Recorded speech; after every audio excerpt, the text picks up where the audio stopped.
planning our futures, the importance of it, different areas of our future you're trying to plan for. The main thing is planning for our financial futures and just how much do you need to live comfortably in your, so-called golden years. Well, we brought in one of the experts here, Tom Wiltz with Platinum Capital Advisors. It's always good to see you. How have you been? Yes, sir. Yes, sir. Doing great. How about you? I'm doing great. Now, you got your 25th anniversary coming up.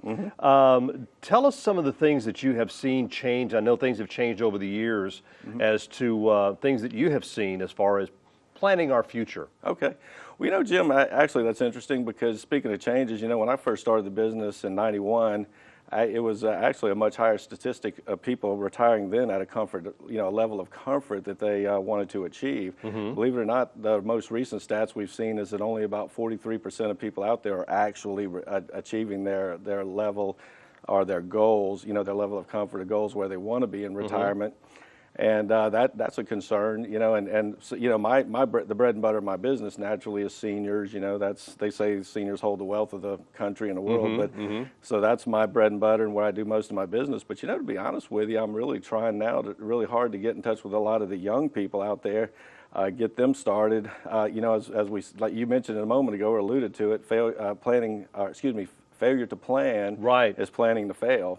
So that's my big goal in life at this point, get to these young people, map out a financial roadmap for them and do the things required to get them to that comfortable retirement. And people, I don't want to say kids, compared to me, they're kids. At a very young age, you start thinking about when is a good time for me to start planning? When should I start setting money aside? I think a lot of times if you go to work for a company that's has got a good 401k program, that's a good place to start. Absolutely, absolutely. That another stat I saw recently is the average American at age 65 has about $60,000 saved up. Now, on the other hand, I work with a lot of people from Mississippi Power, DuPont, Chevron, and Huntington Ingalls. And generally, you see some pretty big dollars accumulated in those plans. So, that certainly is the exception to the rule where they achieve some nice retirement funds, maybe pension plans in addition to Social Security and all that, Social Security. So that is certainly a nice way to go. But especially for folks like with their own businesses, I see people actually making a lot of money with their own small businesses or medium businesses, but they just don't save. That's one of the, I was going to mention, that's one of the roadblocks to achieving that retirement is, as Americans, we're just terrible savers. Right, I agree. Unless somehow we're forced to do it, like company pension plans or maybe 401ks there that are giving you some kind of matching monetary incentive to do it, then we just don't do it. So that's where I come in as a financial advisor to try to meet with folks, to sit them down, look at their big picture, their entire financial planning the financial picture, and then try to map out a roadmap that says, okay, look, here's what you've got to be doing today to meet that magic level at age 60 or 65, or some folks with a real ambitious age 50 or 55 retirement goals. That's achievable, but pretty difficult. But it's never too early. Some parents will start savings accounts for their children when they're born, which I did for my children. Right. And thank God I've kept them out of it so far. But it's never too early. We won't tell you where the cookie jar is hidden, okay?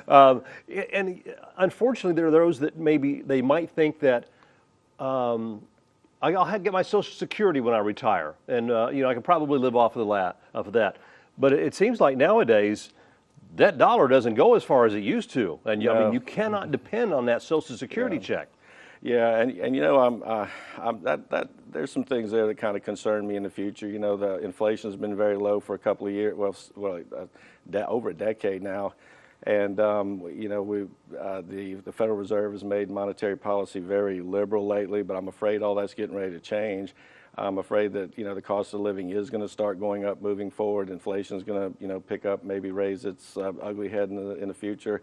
Cost of living is going to go up, so it now is an extremely important time to plan for the future, and lay out those goals for the future and try to put away. Again, I was going to say that some of the roadblocks to successful retirement planning, financial planning, is taxes, inflation, failure to save. I remember Warren Buffett made the famous comment years ago. One of them is, "Don't lose money."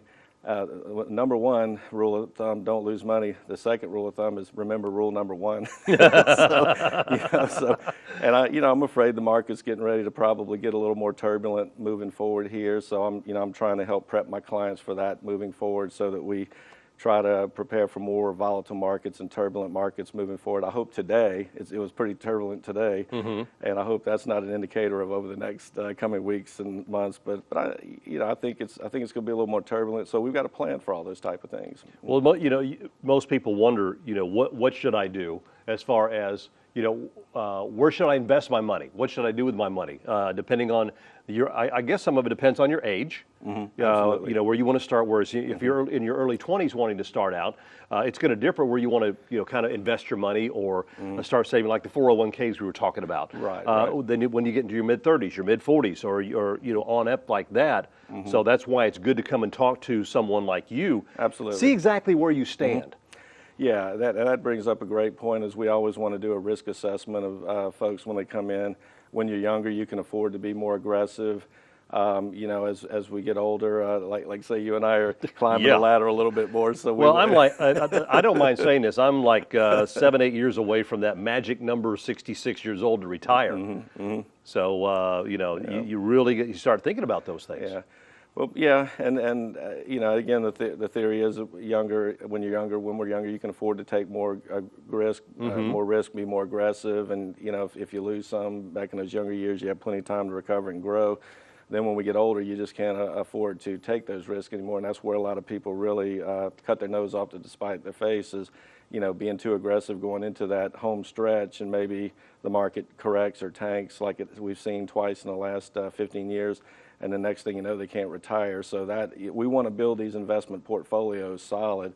We use securities, mutual fund stocks, bonds, real estate investments, different annuities. Some of the annuities are totally guaranteed. Some of them aren't. A lot of the investments aren't. But we want to just basically build a good, diversified, solid investment portfolio that will hold up, kind of bulletproof it as much as we can through all the changing markets.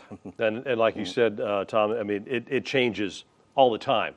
So the best thing to do is to call, set up an appointment. There's a phone number on your screen. Set up an appointment, and if you want some more information about it, you're located on Beauvoir and Biloxi. And you can give them a call, set up an appointment, go over there and sit down and talk about it. Exactly where you are in your life, what you want to achieve as a goal as whenever you get closer to your retirement. Tom, always a pleasure. Yes, Let's go hit some golf balls sometime soon. Absolutely, let's do it. All right. Give them a call, Platinum Financial Advisors. They're located on Beauvoir Road in Biloxi.